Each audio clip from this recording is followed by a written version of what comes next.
Greetings all. So this is a video I promised you guys on the origins of Hatha Yoga. And the purpose of this video is essentially just to summarize the groundbreaking work of Jim Mallinson, also known as Sir James Mallinson. And he's a pioneering researcher in the field of early Hatha Yoga, and he and his team have made some very interesting and somewhat unexpected discoveries that really rewrite the history of Hatha Yoga. And the reason I wanted to make this video is not just to share about these interesting research discoveries, but also because it can serve as a corrective to what I wrote in Tantra Illuminated a little more than 10 years ago. And hopefully I'll get a chance to revise that book in the next couple of years. But for now, this video can add some more nuance and accuracy to what was written there. And the main change to our understanding is that, we had presumed all along that Hatha Yoga had its roots in Shaiva Tantra. And it turns out that it doesn't really. I mean, it certainly adopts plenty of concepts and some practices from Shaiva Tantra. But, well, you'll see as I get to the details here. Now, first, let me just say what I mean by Hatha Yoga, usually mispronounced Hatha Yoga. I don't mean modern postural yoga. I don't mean yogasana or yoga postures. I mean the system of practice, the liberative practice that flourished under that name from about 1200 to about 1800. And this is the tradition that flourished in the post-tantric period, we could say, under Muslim rule. So part of what happened is that, the Muslim conquest not only wiped out most of the major tantric institutions and temples and libraries and monastic complexes, but it also made it more or less impossible to sustain the tradition at the level of complexity it had possessed. So in the Muslim period, which we could say begins around 1200, Tantra does continue, but very often in a simplified, stripped down, even watered down form, sometimes called late Tantra or post-classical Tantra. And Hatha Yoga flourished partially because it was much simpler. The Hatha Yoga texts are easier to read than the Tantras. The Sanskrit is easier. And the system as a whole is much less complex, partially because it almost entirely jettisoned the mantra systems of classical Tantra, which could be at times very complex. So Hatha Yoga then is certainly the source for many of the foundational postures of modern postural yoga, and hence the term gets confused with modern postural yoga. But in fact, Hatha Yoga was a complete spiritual path aimed at liberation while living, but a different spiritual path from Tantra, despite the fact that it absorbed many concepts and practices from classical Tantra.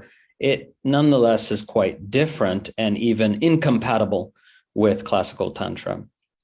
And there's several reasons for this.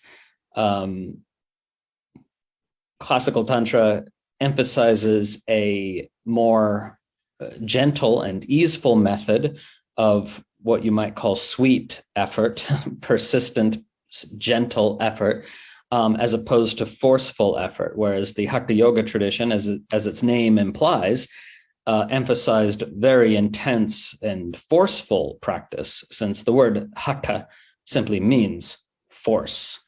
And the adverb hatena in Sanskrit means forcefully. So in Hatha Yoga, you do, in fact, force the prana into the central channel by using bandhas and kumbhakas and so on, and you attempt to force it up the central channel. So it is a practice that involves a lot more doership than that of classical Tantra. And so from the point of view of classical Tantra, it was a practice that was missing the mark in some significant ways, or was problematic in some significant ways, because it could easily reinforce the sense of doership as the practitioner feels, I'm the one doing this. I am forcing Kundalini up the central channel, and I am the agent of the process. I just used the word Kundalini, but in early Hatha Yoga, they didn't yet have that term. It came later. And they just talk about prana, forcing the prana into the central channel. So in that sense, the approach to practice, the attitude is different and incompatible with classical Tantra. And also in classical Tantra, devotion is very central, right? You form a relationship with an aspect of the deity and a relationship with the mantra, the sonic body of that deity. And that is absolutely central to tantric practice, and it is not at all central to Hatha Yoga practice. So that makes it a different tradition as well. And finally, Tantra is aimed at the householder, right? The non-renunciate, that is to say. And Hatha Yoga was aimed at a renunciate audience, in fact, an audience of renunciate males. So Tantra, of course, could be practiced by anyone of all three genders, and anyone could be initiated if they demonstrated the signs of Shaktipata. But Hatha Yoga was very much aimed almost exclusively at male renunciates. It's a very masculine tradition in that sense. So that's another reason that it's not really compatible with classical Tantra. And there's other issues I could get into, such as Hatha Yoga's attitude to the body is that it is inherently impure and needs lots of purification practices, the so-called Shat Karma or Shat Kriya, which Tantra did not hold that the body was inherently impure and needed purification before undertaking spiritual practice. In fact, classical Tantra would view that as a wrong view. So that's another reason. Anyway, let's get to the actual genesis of Hatha Yoga, which Mallinson and his team, Jason Birch and others as well, have been able to uncover. And it is very interesting indeed, even for one who's not interested in doing Hatha Yoga practice like myself. So let me read to you some excerpts from Mallinson's really important article on Hatha Yoga's early history. And I'll give the citation for it later. Okay, so the big surprise, I'm not sure if I actually got around to saying it earlier, but the big surprise is that Hatha Yoga, in fact, originates from a Buddhist tantric milieu, not a Shaiva tantric milieu. So it originates in Buddhist Tantra, but it rapidly gets absorbed and dominated by the Naths, N-A-T-H. The Naths were a very interesting group at this time because they were neither exclusively Buddhist nor exclusively Shaiva, and usually these religions are mutually exclusive.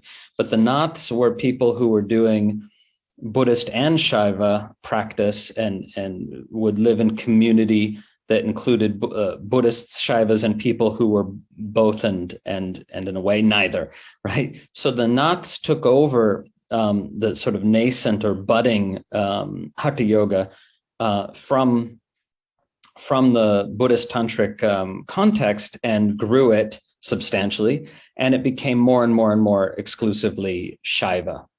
over time, because Naths are at least nominally Shaiva. They became more so. Through the Muslim period, these divisions got strengthened in certain areas, even though in other areas like Nepal, the boundaries remained completely blurred all the way down to the present day, really. Okay, so what we see in the first 500 years of Hatha Yoga, from the 11th century to the 15th century, I guess that's the first 400 years, we see it again birthed within a Buddhist tantric context, and then slowly move more and more and more over to the Shaiva side of Tantra, and leave Tantra altogether, right? Again, the Naths were involved in Tantra, but they were also doing their own thing. And so by the 1400s, when Hatha Yoga is truly codified, it's predominantly Shaiva, and not exclusively Shaiva, but really not Buddhist anymore at all, even though some of the Hatha Yoga exercises are also seen in Tibetan physical disciplines.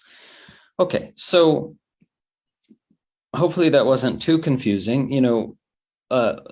Accurate historical accounts are nuanced; they're not simple, and so it takes a little bit of thought and repetition to understand exactly what the dynamic is and what's happening. So you might, if you're interested in this topic, you might listen to the video more than once. Okay, now quoting from Mallinson's work, he writes, "I shall show how the name Haṭhayoga originated as a Vajrayana, Buddhist tantric, term for the restraint of orgasm by the male practitioner in sexual ritual, and then trace its subsequent use to denote an increasing range of physical methods until its apotheosis in the Shaiva Hatha Pradipika, the first text to use the term Hatha Yoga to denote complex physical postures and methods of breath control." Okay, I'll explain this paragraph that I just read. First of all, the time frame we're talking about here is about 450 years, okay? So this is the early history, the first half of the history, you could say, of Hatha Yoga. Now, as you might have noticed, the big surprise here is not only that Hatha Yoga originates within the Vajrayana, Buddhist Tantra, but also that it originates as a term for the restraint of sexual emission, the restraint of ejaculation. So Mallinson wrote the restraint of orgasm, but that's not actually accurate. It's the restraint of ejaculation that's at issue, and that is called Hatha Yoga. And at first, in this early period, the early 11th century, the term only denotes that. It does not yet denote a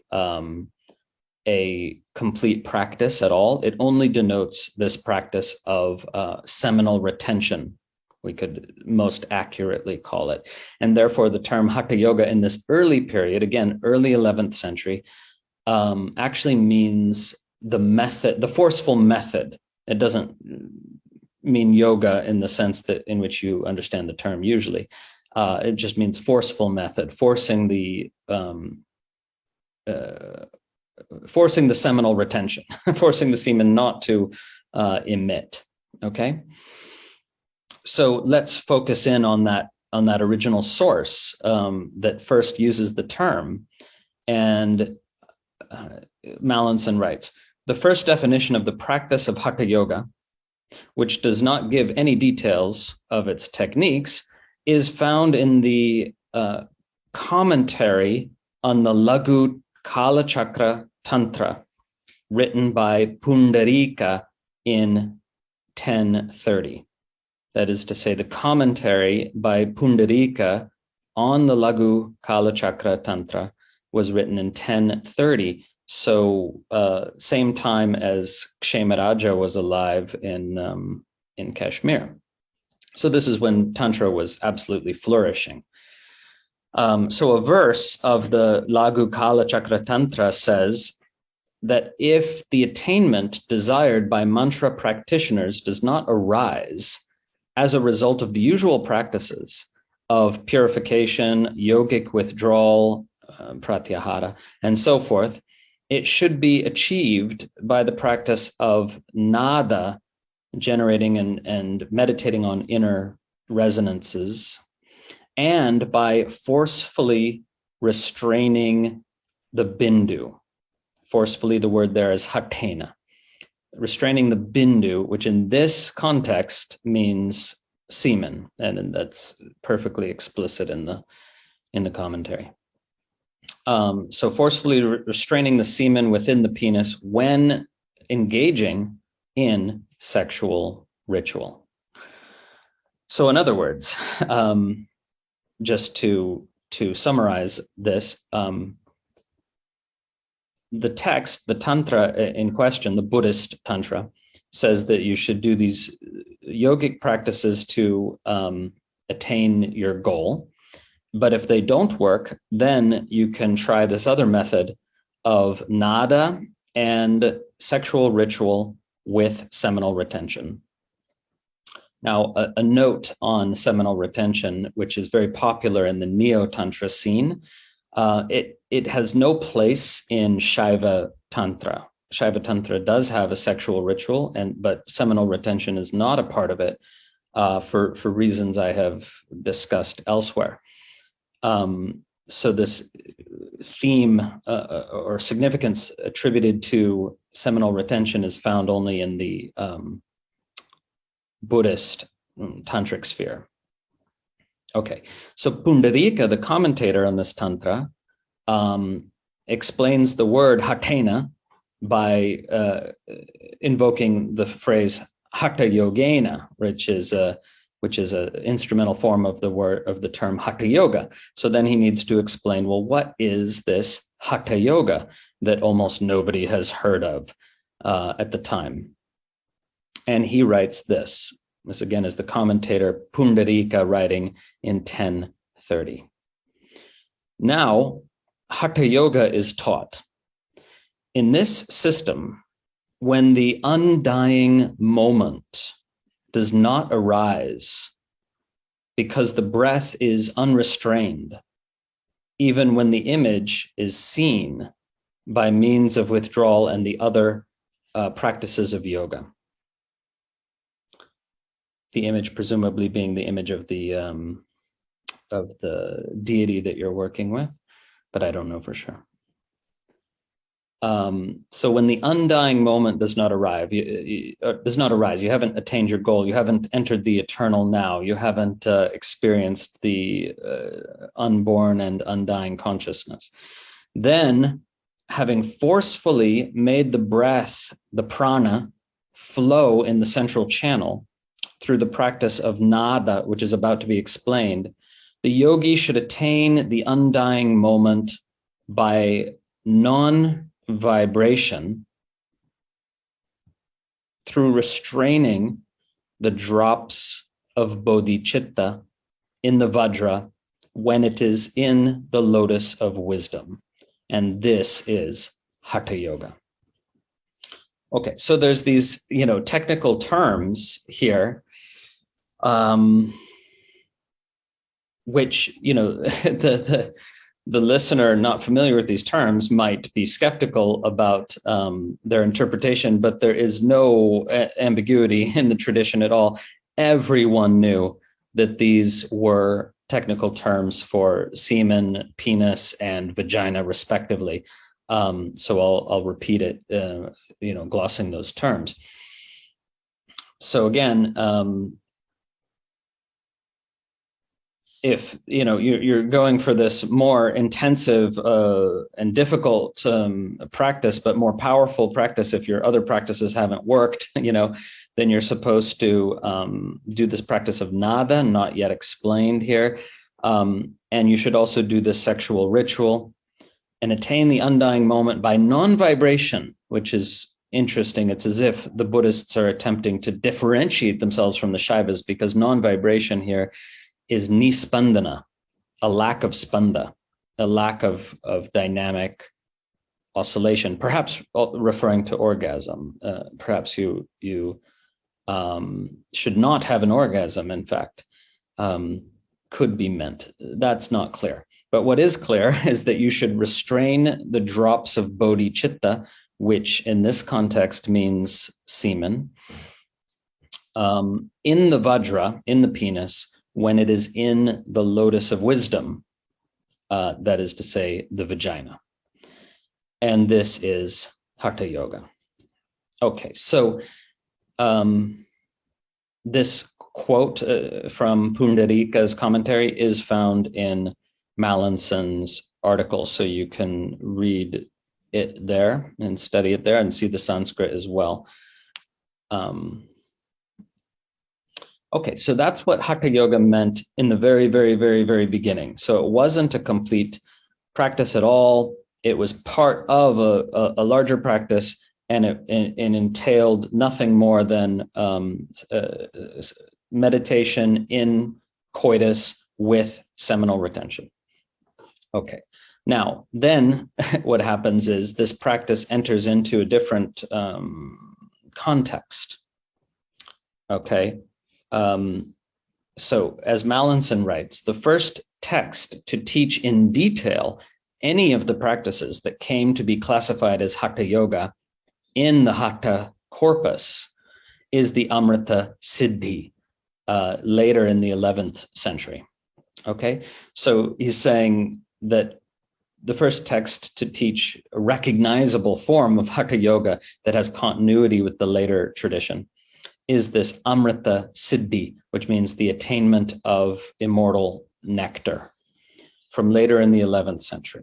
Okay, and this text was also composed in a Vajrayana milieu, but is unorthodox insofar as it rejects sexual ritual and teaches a yoga for celibate ascetics. So Mallinson means it's unorthodox vis-a-vis Tantra, because it rejects sexual ritual, and it teaches a yoga for celibate ascetics. Okay, so the very first Haṭhayoga text already in, let's say, 1080 is for renunciates, not householders. So it's already differentiating itself from classical Tantra. Okay. Now, the second Haṭhayoga text is already outside of the Buddhist milieu, right? The first official Haṭhayoga text, the Amrita Siddhi, was still inside the Tantric Buddhist milieu. Okay, so Mallinson goes on.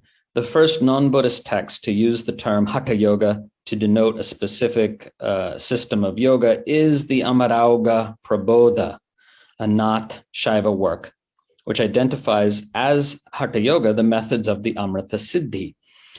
So what he means to say here is that the Amrita Siddhi was teaching Haṭhayoga but didn't actually use the term, whereas the second text that teaches these practices did use the term Haṭhayoga, referring back to the previous text as well as referring to itself.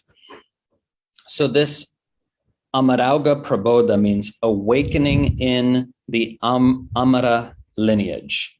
So this is supposedly authored by Goraknath or Gorakshanatha, the great Nath teacher, held to be the sort of founder of Haṭhayoga, but now we know he wasn't. He was taking a ton of material, most of his material, from this Amrita Siddhi that came first. Okay, so again, the Amara lineage refers to this Nath Shaiva lineage.